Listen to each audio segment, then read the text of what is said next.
The battle to shut down a nuclear reactor is a long game, requiring that citizens dedicate decades of work, follow-through, a near-vertical learning curve, community outreach and education, stamina, courage, and an unwillingness to give in to the moneyed, empowered forces that want to keep that dangerous technology running so it continues to make them boatloads of money.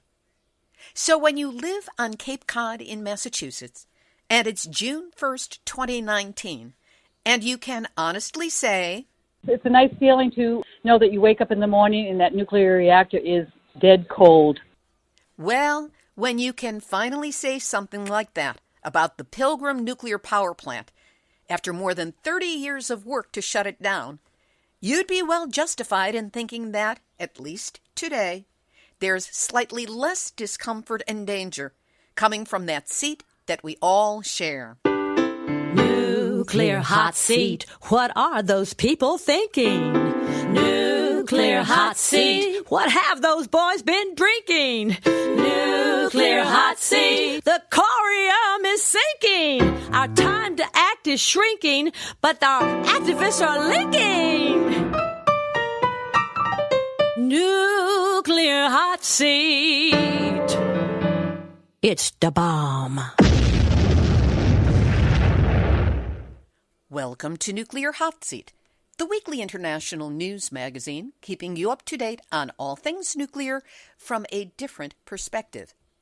My name is Libby Halevi. I am the producer and host, as well as a survivor of the nuclear accident at 3 Mile Island from just 1 mile away.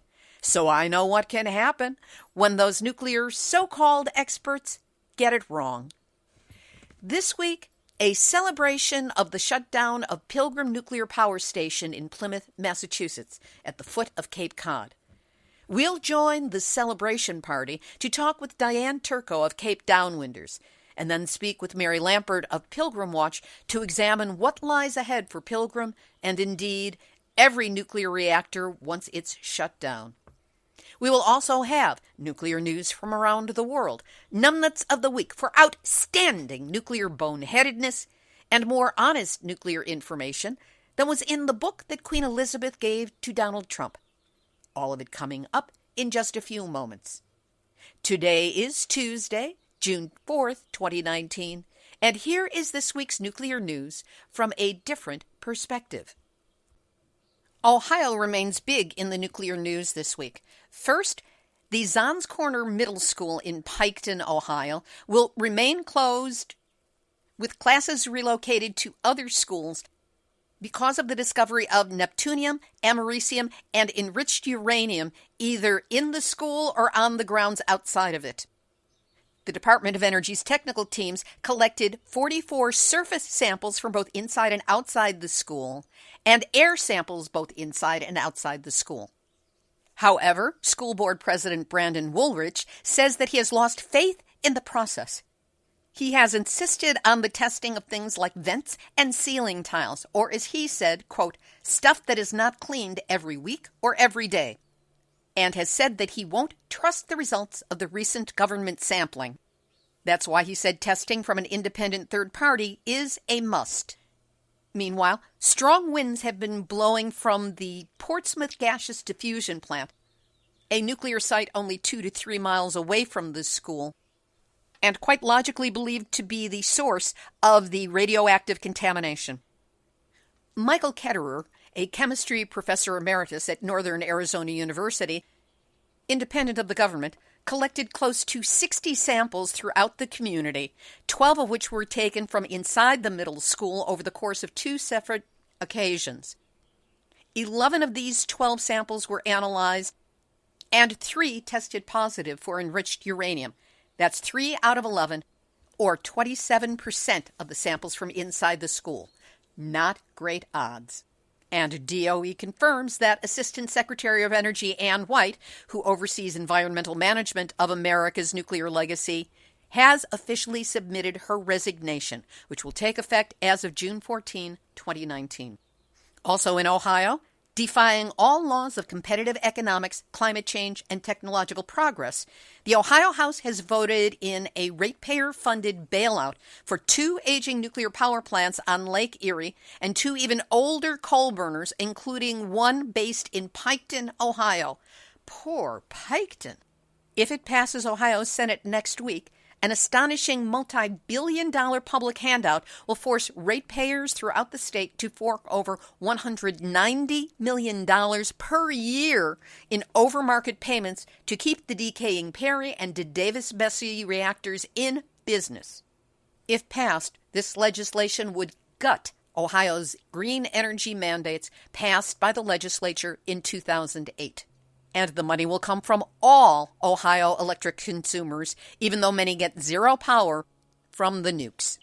Flooding in the U.S. Midwest is having nuclear implications.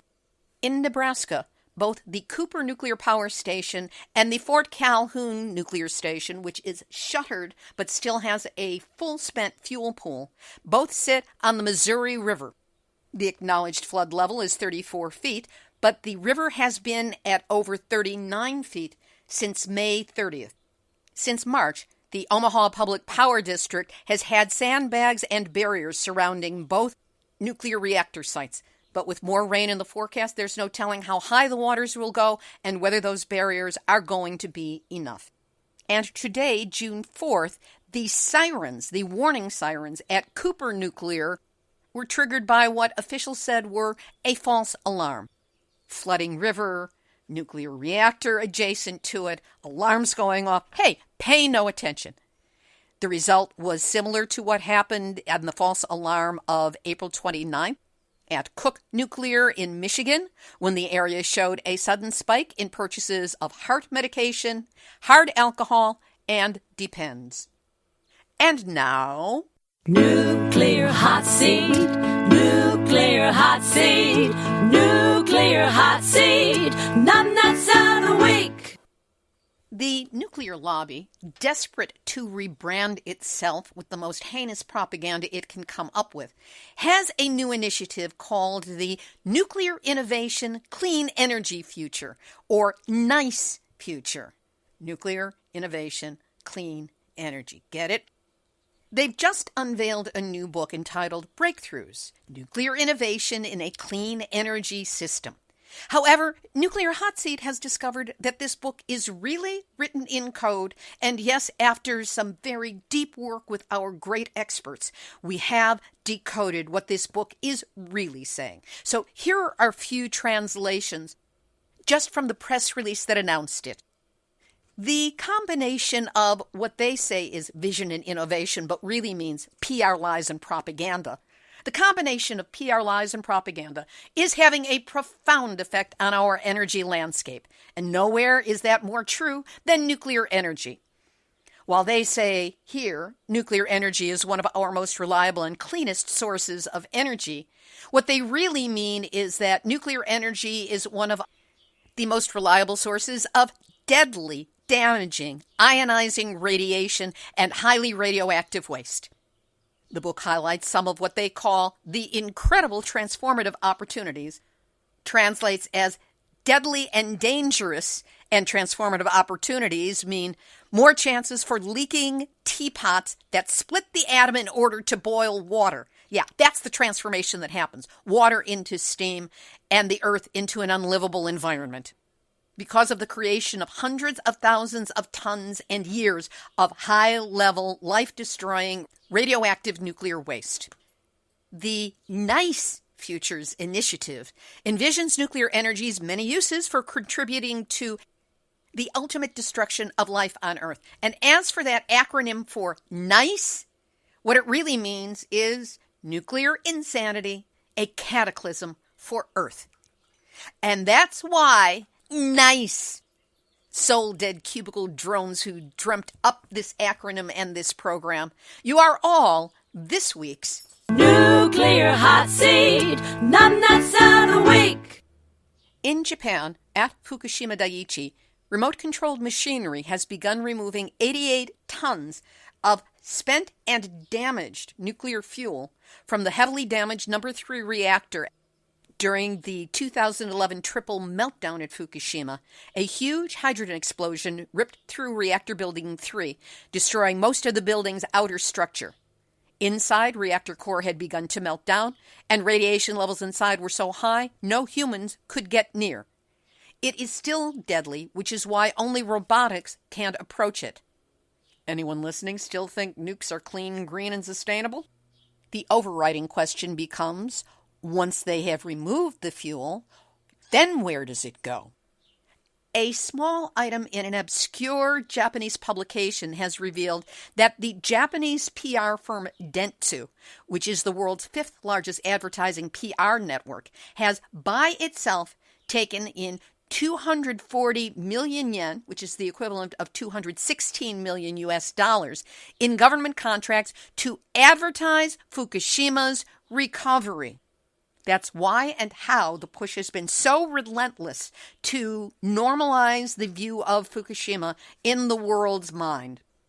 According to Edward Bernays, Sigmund Freud's nephew and the inventor of public relations, the purpose of PR is to manipulate public consent. Looking further at the international stage, our friends at the International Campaign for the Abolition of Nuclear Weapons, ICAN, has let us know that German campaigners marked the 31st anniversary of the INF Treaty, the Intermediate Range Nuclear Forces Treaty's entry into force, by hitting the streets to urge their government to join the United Nations Treaty on the Abolition of Nuclear Weapons. The INF Treaty was the first agreement between Russia and the U.S. that eliminated entire categories of nuclear weapons. For over 30 years, both sides agreed to the elimination of all nuclear and conventional ground-launched ballistic and cruise missiles with ranges of between 500 and 5,500 kilometers, meaning 310 to 3,100 miles. The U.S. has suspended its compliance with the treaty and handed it its notice of withdrawal from the treaty. It will terminate on August 2nd unless the U.S. revokes this notice. While the INF Treaty only bound two countries, the U.S. and Russia, its demise endangers the entire world. In the Philippines, their Department of Agriculture has lifted the 7-year import ban on fish coming from Fukushima as, quote-unquote, a gesture of goodwill between Japan and Philippines. Why, you might ask? The lifting of the ban coincided with President Rodrigo Duterte's visit to Japan for an international conference on the future of Asia. He has called for greater access to Japanese markets for Philippine bananas, pineapples, and now Hass avocados, a deal that promises to bring the country $5 billion in signed deals from this trip alone. So hey, what's a little radiation in your fish? We'll have this week's featured interviews in just a moment. But first, when it comes to nuclear, the good news is rare, and the bad news hits just keep on coming. Mainstream media barely notices nuclear problems, let alone bothers to cover them consistently or in any depth. That's what you count on Nuclear Hotseat to do. Get into nuclear stories with more facts, continuity, context, and skepticism than you'll find on all of mainstream media combined. We've been covering cutting-edge nuclear stories for 8 full years now, providing a 1-hour hit every week of honest nuclear information. That's 415 episodes, including this one. Interviews with genuine experts, scientists, engineers, veteran activists, a roundup of international news, numbnuts of the week, bad puns, sometimes a little bit of musical theater. Hey, where else can you get all of this in a weekly counterbalance to the nuclear industry's lies, propaganda, and government cover-up? Does having this information each week help you understand what's going on? Good, because that's what we're here for. And that's why we're asking you for your help. No surprise that there are costs incurred in bringing you the nuclear news and interviews you get here. And we need your help in meeting those expenses. So if you value the kind of information Nuclear Hotseat provides, help us keep going by sending a donation of any size. Just go to nuclearhotseat.com and click on the big red donate button. For those of you who want to make a big difference on a little budget, you can click on the big green donate button that allows you to quickly set up a recurring donation of just $5 a month, the same as you'd spend on an expensive cup of coffee. So please do what you can to help Nuclear Hot Seat search out and share nuclear information that helps you understand issues that the nuclear industry would rather you not know. Whatever you can do to help, I am deeply grateful that you're listening and that you care. Here are this week's featured interviews. 98 nuclear power plants on. Still there are 98 nukes. Take one down. Pilgrim is gone. 97 nuclear power plants left here in the USA. Yep, Pilgrim Nuclear Power Plant is shut down for good. And we talked with two of the women who helped make that happen. First, Diane Turco. She is co-founder and executive director of Cape Downwinders, a public safety and public education group that has opposed Pilgrim for more than 30 years. Diane has been a regular source on all things Pilgrim since Nuclear Hot Seat began 8 years ago, and we talked twice last week. The first, at the end of the victory party the group held on June 2nd. First of all, congratulations. It has been a long, hard struggle to get that thing shut down. How does it feel, besides the wonderful feeling waking up in the morning and there's no live nuclear reactor just down at the foot of the Cape? Other than that, how does it feel that it's finally closed down? You know, it's wonderful to wake up and not live under the threat of a nuclear accident in our backyard. We're finally free from that threat, and it feels just incredible. How many years has Cape Downwinders been in existence, and how long have you personally been working with the group to get Pilgrim closed? Well, we began as Citizens at Risk with other organizations in the 1980s when there was an initiative on our state ballot to close Pilgrim, and we morphed into Cape Downwinders and focused on public safety and Cape Cod because we found out in the event of an accident at Pilgrim, the bridges, there were 2 access bridges to Cape Cod, those would be closed and we would be trapped here. And that was the official plan. So this is since the 1980s, and you've been Yes. personally involved since that time? Yes, since 1986. What a journey, what vision you had to just keep going. What was the hardest part about enduring this amount of work that had to be done and the number of years? Well, you know, there was a lot of support from the community and other activists. That, you know, I wasn't working alone. I had my dear friend Sarah Thatcher, and there were a lot of other folks working on the issue. And so we had a really good team and community spirit. So we worked together, and that was what was really important and made it tolerable. The community was a very good support system to continue to work on this. And also the fact that our government officials weren't doing what they should do, and their priority was to protect the public, and they weren't doing that. So we needed to use our voices to pressure them to do their job. Now, of course, the nuclear industry and its wonks are all claiming, well, it's economics. That's the reason that we're shutting down. In truth, to what extent do you feel that the work that you and the others in that supportive community did influenced or even forced the closure? Well, I think we educated the public about the dangers of nuclear power, and we got the public behind us. Every public advisory question we had on Pilgrim to close it down, to move the waste out of the pool, passed by a percentage that no elected official ever received. What, if anything, do you feel was your most effective tactic in moving this battle forward? Our mission was to investigate, educate, and agitate for the shutdown of Pilgrim. And I think educating the public on the issues was the most important thing, because in a democracy, we needed an informed public to make educated decisions. And when the public understands the issues, they follow through. What steps did you take to educate the public through the years? Well, we had a lot of speakers. We had non-binding public advisory questions. We had public programs, films. So we had an array of activities that engaged the public. We also had a very good Cape Cod Times reporter, Christine Legere, who's been working on the Pilgrim issue for many years. And she did such in-depth reporting that we feel strongly, too, that her impact, and the Cape Cod Times, you know, front page over the fold reporting really helped us in our mission to educate the public. I have to say she is one of only 2 journalists I know of in the country who had a dedicated beat to cover nuclear issues. The other one being Susanna Frame with King 5 TV in Seattle, who covers Hanford. So the fact that Christine was there and did such extraordinary work, I admired her work from a distance. I even wrote to her and her editor and her publisher congratulating them and thanking them for the work, which they were astounded that they were getting acknowledged as well. But they deserved it because the media is so important. Speaking of which, how has the more general media, other than the Cape Cod Times, been covering this closure? Has it been more slanted towards, oh, gee, we're not going to have Pilgrim anymore, or is it whoopee, at least this part of it is over? They have given us the courtesy of us stating that we are no longer living under threat of a nuclear power reactor accident.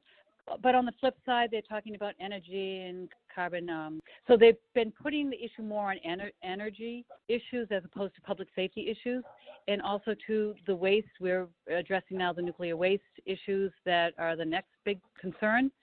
So the media has been mixed right now. So again, too, our new mission will be to investigate, educate, and agitate for the safest storage of nuclear waste, and we see that it will be in Plymouth, America's hometown, for a very long time. What are you and the others doing to celebrate? Yesterday we held a memorial vigil at Pilgrim as it shut down. We were mindful of all the people that have worked on getting that reactor shut, and also all the people that have died from the effects of ionizing radiation released from Pilgrim. And today we had a very big party. Actually, everyone's leaving now.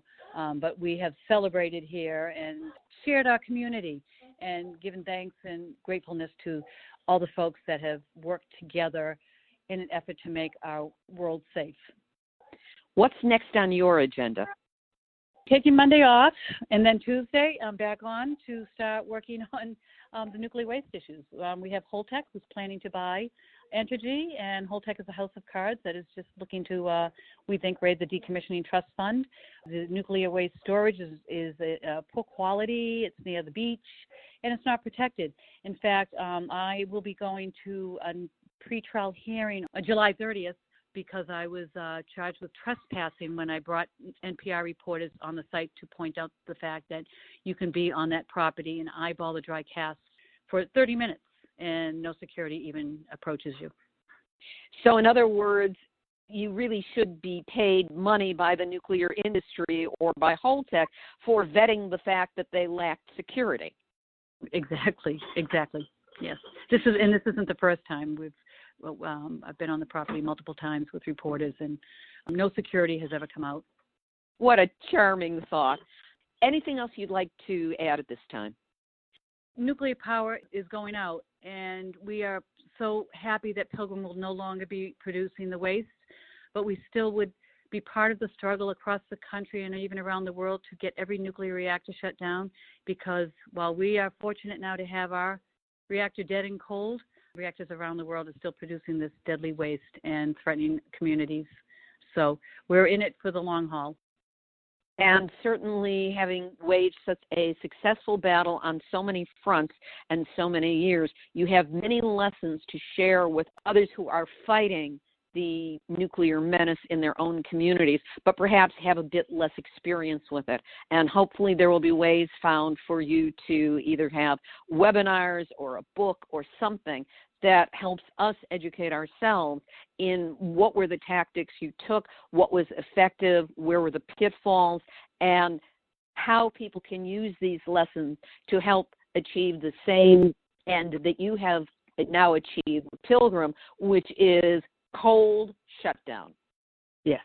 We will be continuing to give any support to any communities that would like to maybe follow some of our paths. Well, I will be seeing... Yeah, go ahead. Sorry. No, you go ahead. You go. No, I was just laughing because we've been having champagne all afternoon, so I don't know how this interview is going. We've been celebrating. It's been so wonderful, just many years of work. And there's still people here who were original Cape Downwinders in the 80s, and some who aren't with us. But we're very grateful that we can share this day.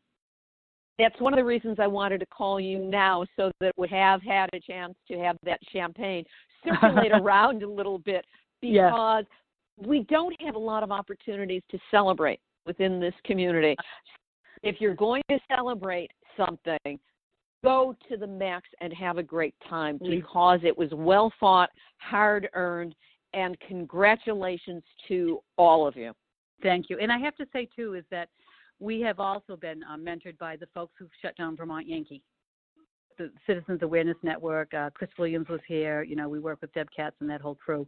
And they have been very supportive in helping us do the work we've done here. So it's community, connecting with community, and we're all in this together. And if there is someone in a community or some group in a community that is fighting nuclear reactors, where can they still get in touch with Cape Downwinders? They can contact me at capedownwindersinfo@gmail.com, or my home email is tturco@comcast.net. I would be more than willing to help anybody who are in this battle. Diane, I will leave you to whatever is left in that bottle of champagne, or perhaps a fresh one you may be opening. And metaphorically, at least from a distance, I lift my glass to you. And again, my deepest and heartiest congratulations to you all. Thank you. You know, I've got a wonderful community here, and we're very happy today. Thank you so much for all that you're doing. Diane Turco of Cape Downwinders.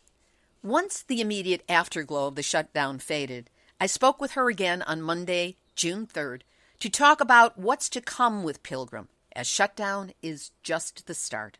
Diane, there are steps that are going to have to be taken now that the euphoria of the closure has passed. What is it that's on the agenda for Cape Downwinders?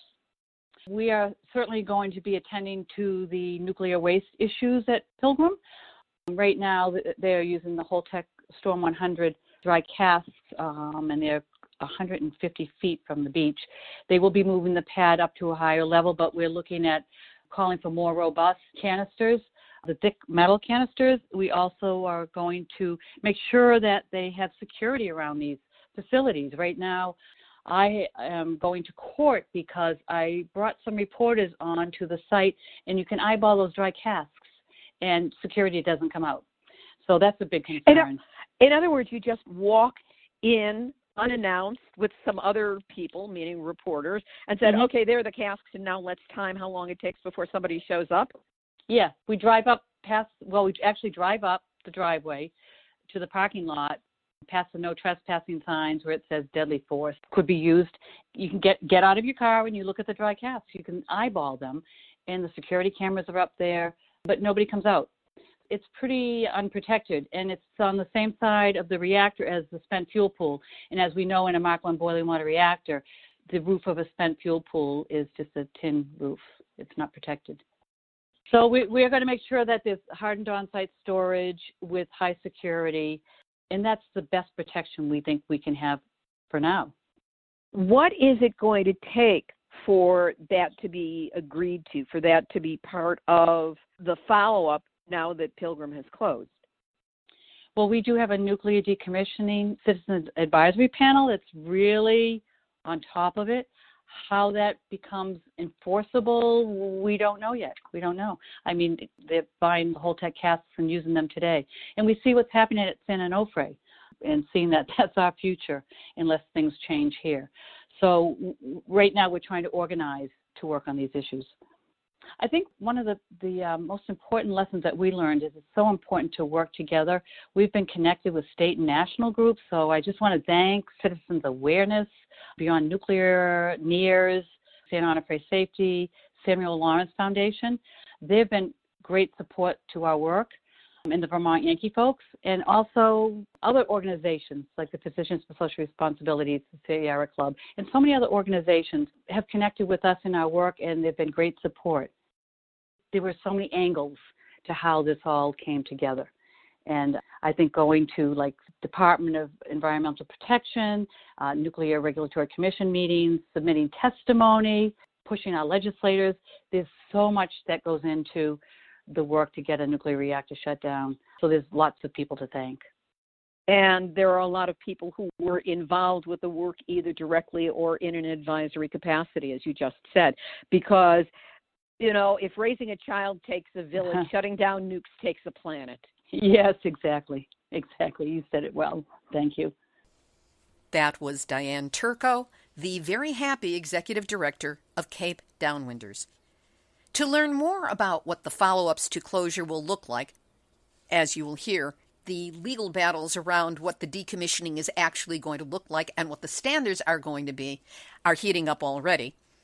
So I spoke with Mary Lampert, founder of Pilgrim Watch, to find out in more detail what the issues are and what's to come.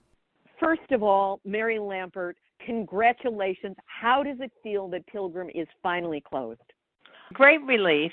However, although our risk has been decreased, there are still considerable concerns and risks ahead during the decommissioning process, and a lot of challenges, and that is why Pilgrim Watch, which I'm the director of, and the Commonwealth of Massachusetts filed to intervene in the legal process on Entergy and Holtec's plan to sell Pilgrim from Entergy to Holtec to do the decommissioning.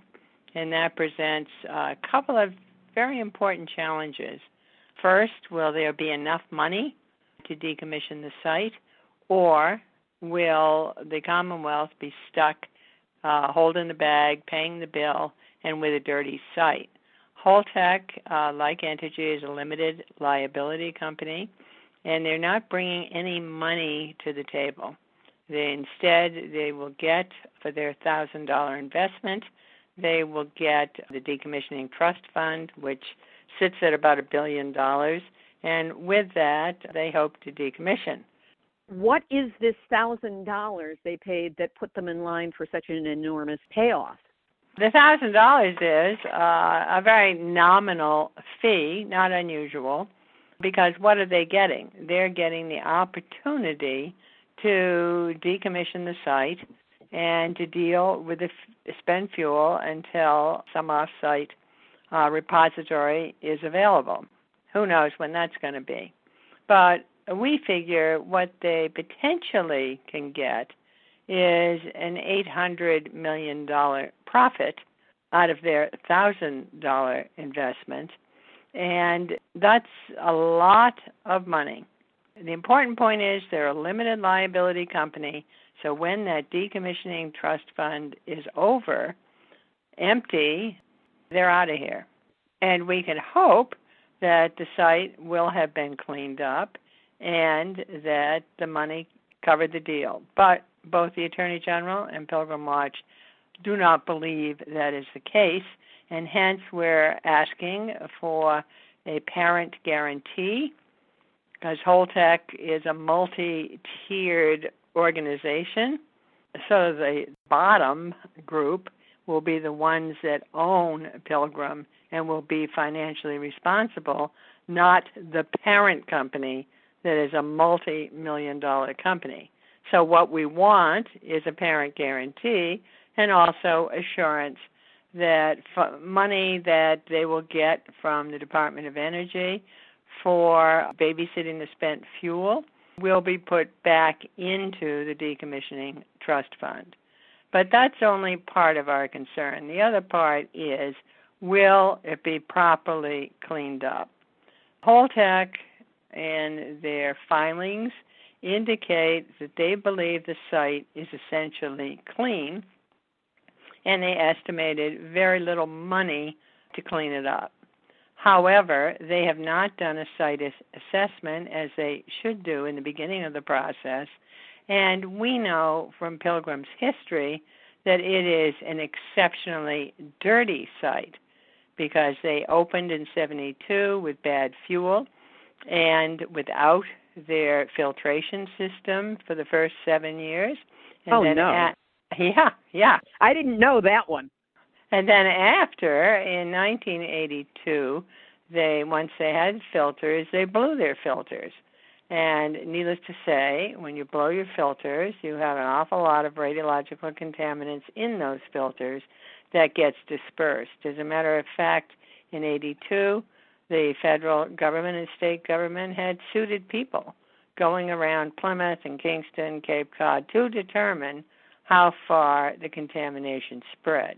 And the important point, there are also chemical contaminants, from PCBs to oil to you name it. And the important point is that all of the buildings that have contamination, the main reactor building, etc., are very close to Cape Cod Bay, and the soil and the land dips down into the bay.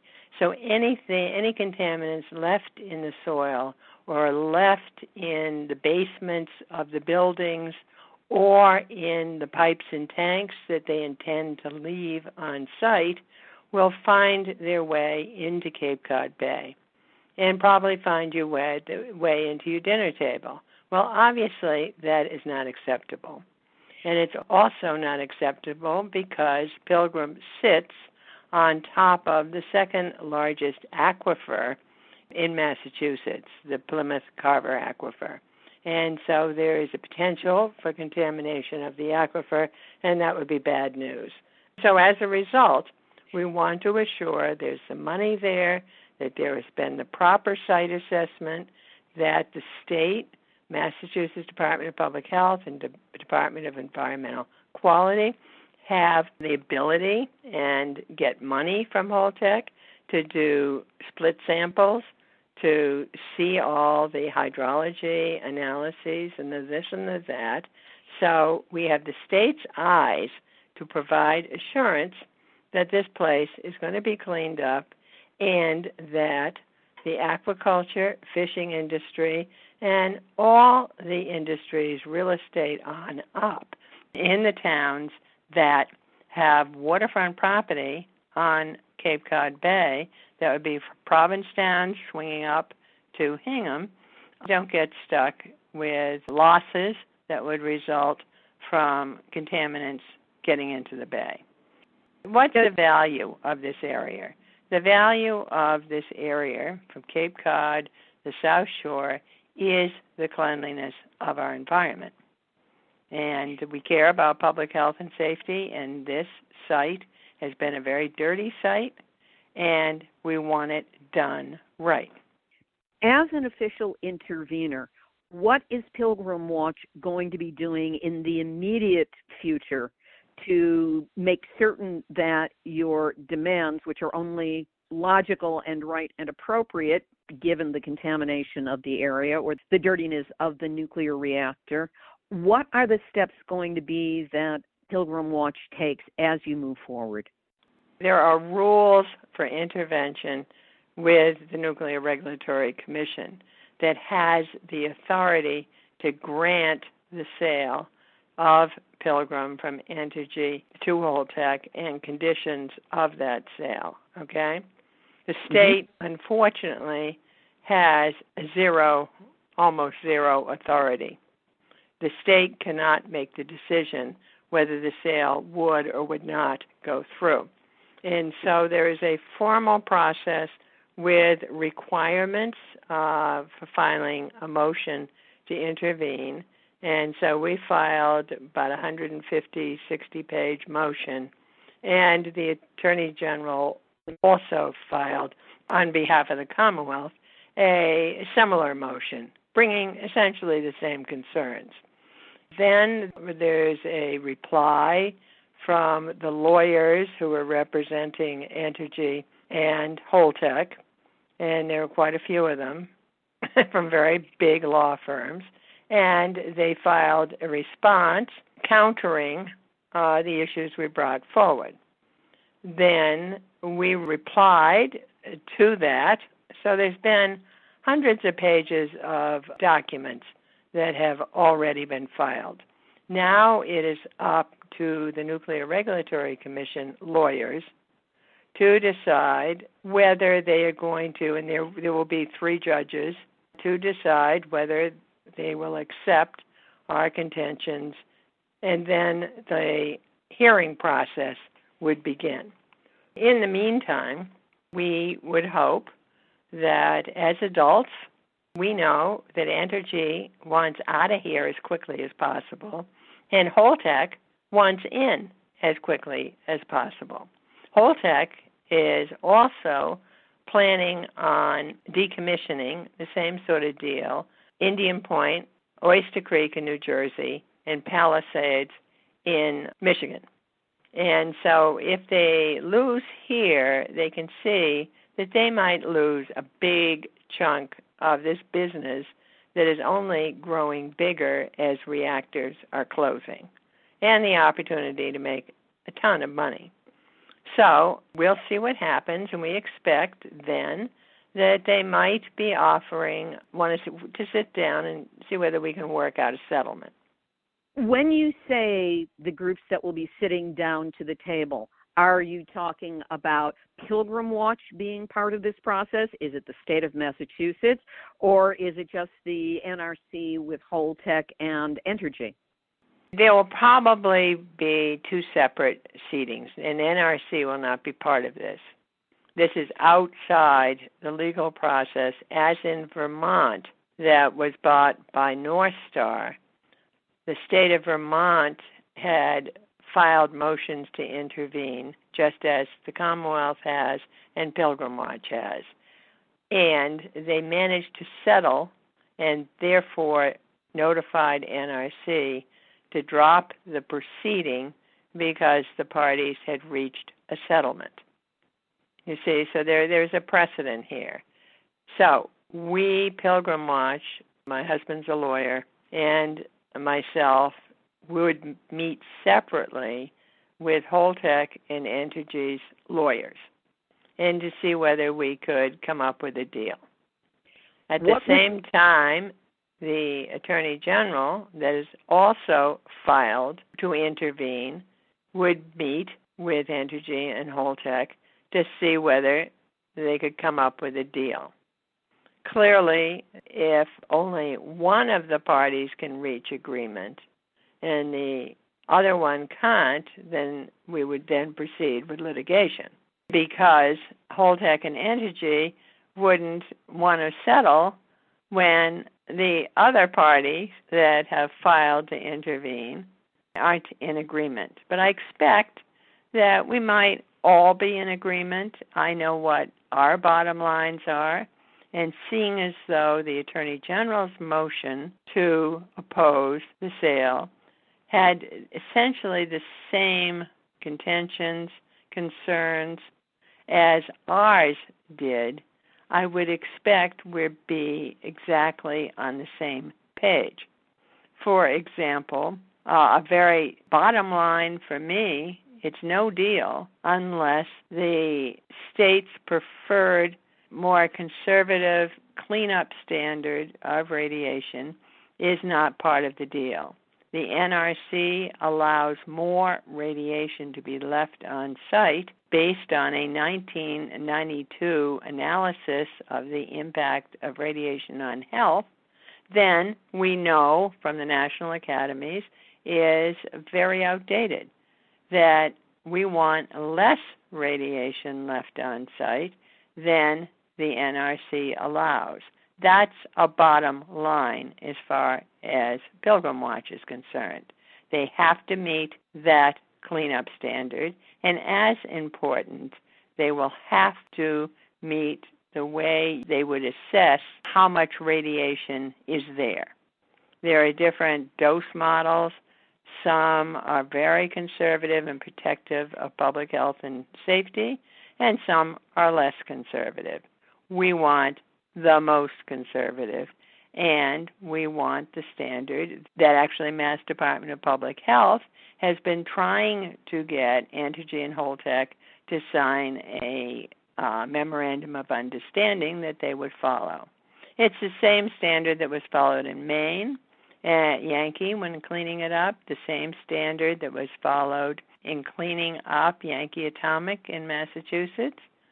And so we say, look, why now would we accept having more radiation left at Pilgrim, knowing that anything left there is going to get into the groundwater, is going to get into Cape Cod Bay, or perhaps into an aquifer. No, we will not accept that. Either in the agreement they agree to that, or so sad, too bad, it looks like the whole summer, fall, winter might be in litigation.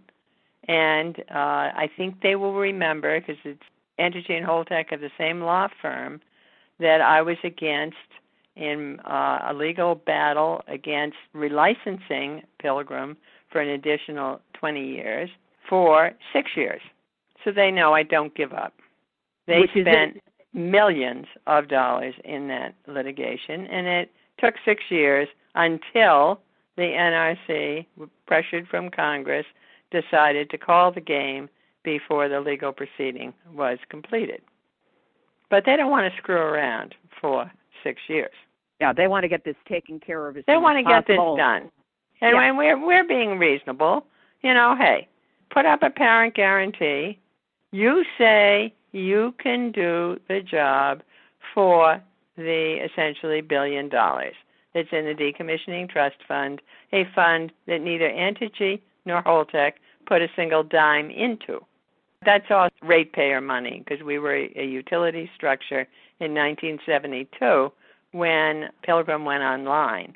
And when a reactor goes online, they're mandated to have established the beginnings of a decommissioning trust fund that hopefully they hope will grow through investments over the years. Initially, it was like 300 and some odd million, and it's grown from investments to a little over $1 billion. But the issue is, hey, why should we take any chances? Holtec and Entergy, as part of the process, when you say to NRC, we're going to close shop and begin decommissioning, they have to file a plan. And in that plan that describes, and not detail, but it's long enough, detail of what's their plan for decommissioning and what are their cost estimates.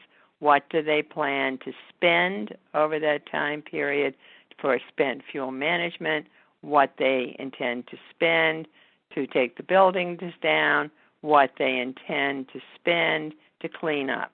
And at the end, they determined they were going to spend everything in the decommissioning trust fund except $3,600. That was their rainy day fund. You call that a rainy day fund? That's a joke. All these ridiculous assumptions, rose-colored glasses that, all the spent fuel is going to be gone by 2062. Well, we don't have a Yucca Mountain. We don't have any assurance we're going to have an interim site. But they say at the same time they expect to babysit the fuel will cost $7,000 a year. Okay, so if they miss their 2062 target, they're already in the hole because they only have $3,600, not $700. And then there's the issue.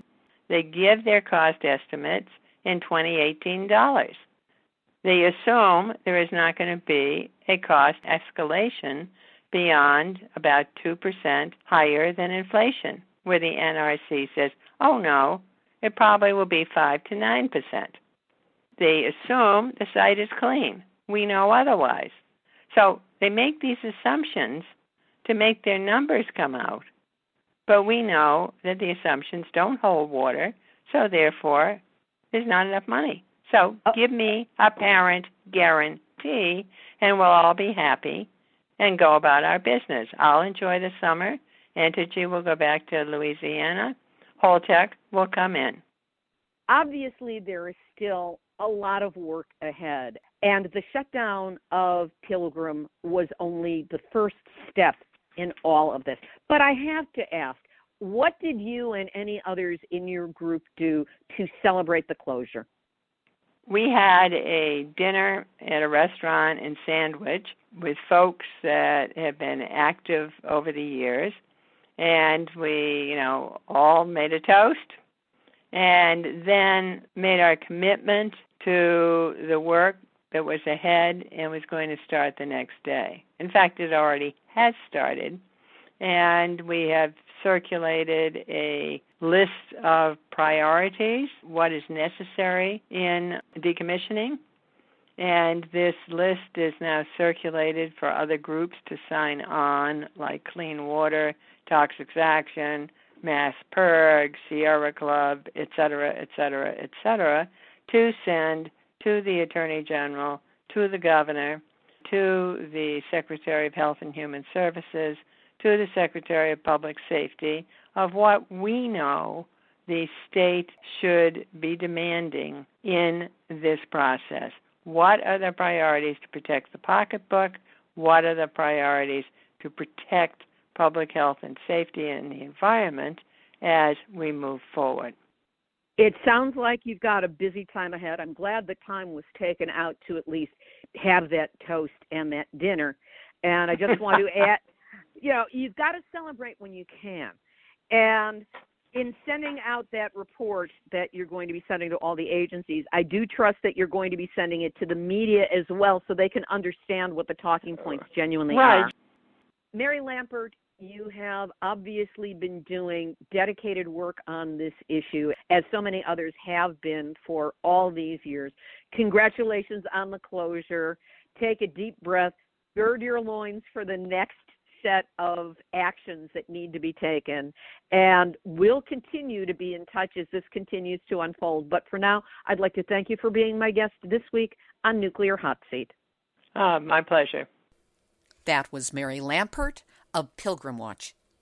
For any individual, group, or community that is fighting to close down your local neighborhood nuclear reactor and would like the benefit of insights and advice on steps you might take in your area, you can contact Diane Turco at capedownwinders.org, and Mary Lampert's information is available on pilgrimwatch.org. We will, of course, link to both on the website nuclearhotseat.com under this episode, number 415.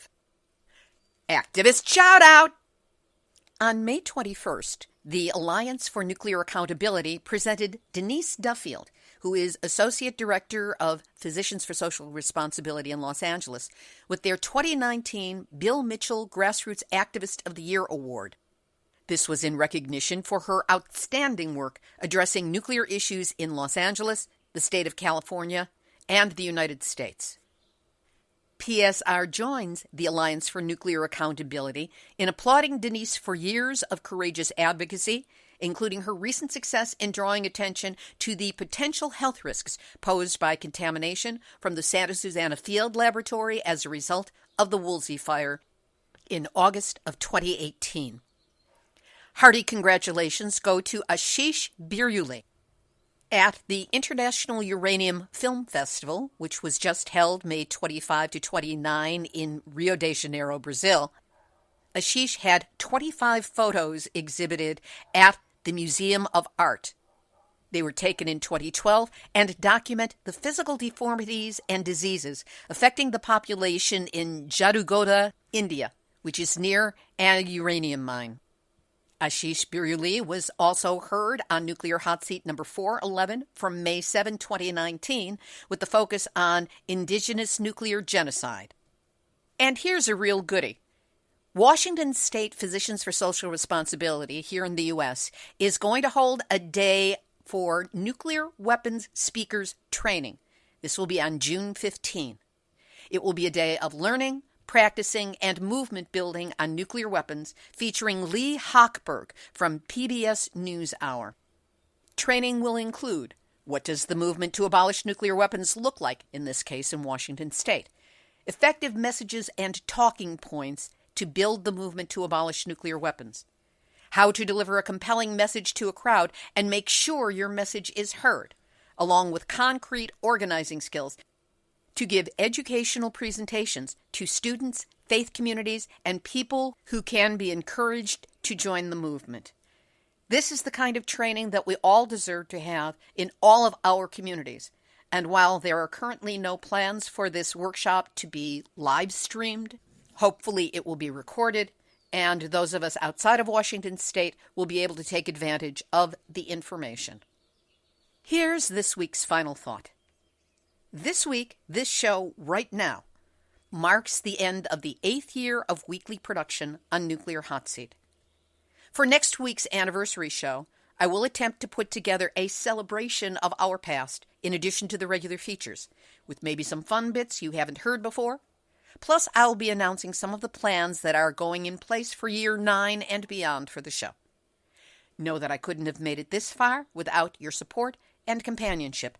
So let's keep that stream of emotional, metaphoric, spiritual food coming. If you have story leads, hot tips, suggestions of people to interview, donations, and or just plain Attagirls, they all help feed me and the show's forward motion. So let's throw ourselves an anniversary party next week. Like I said before, we have to celebrate in those places that we find. Stay tuned. This has been Nuclear Hot Seat for Tuesday, June 4, 2019. Material for this week's show has been researched and compiled from nuclear-news.net, dunrenard.wordpress.com, miningawareness.wordpress.com, Beyond Nuclear International, the International Campaign for the Abolition of Nuclear Weapons, ICAN, WPSR.org, CapeCodTimes.com, and the brilliant reporting of Christine Leger, Dispatch.com, HuntingtonNews.net, WSAZ.com, NBC4i.com, BingeOnline.com, Progressive.org, Cleveland.com, 3newsnow.com, Bob Alvarez, PeoplesWorld.org, RGI.com, Professor Norma Field, BBC.com, ResearchGate.net, Wall Street Journal, Rappler.com, Earth.com, TheBigWobble.org, Tri-CityHerald.com, globalnews.ca, wiseinternational.org, and the misguided, short-sighted dolts at the Nuclear Regulatory Commission who don't seem to understand that anything's wrong with burying 72 Chernobyls worth of radioactive waste in 5/8-inch thin stainless steel canisters only 100 feet from the Pacific Ocean at San Onofre, which is the exact same numbskull quote-unquote solution they want to try at Pilgrim. Thanks to all of you for listening, and a big shout out to Nuclear Hot Seat listeners and followers around the world in at least, we're counting now, at least 123 countries on 6 continents and counting. If you haven't already done so, go to our Nuclear Hot Seat Facebook page, like it, share it, respond to a post. Let's get a conversation going. And if you would like Nuclear Hot Seat delivered by email, you can be among the first to get the show by signing up in the big yellow opt-in box at nuclearhotseat.com. And if you appreciate weekly verifiable news updates about nuclear issues around the world, as well as in your own backyard, take a moment to send a donation of any size to nuclearhotseat.com. We will really appreciate your support. This episode of Nuclear Hot Seat is copyright 2019, Libby, Halevi, and Hardestry Communications. All rights reserved, but fair use allowed as long as proper attribution is provided. This is Libby Halevi of Hardestry Communications, the heart of the art of communicating, reminding you that the last thing anyone who opposes nuclear wants to be able to say is, "I told you so." There you go. You have just had your nuclear wake-up call. So don't go back to sleep, because we are all in the nuclear hot seat.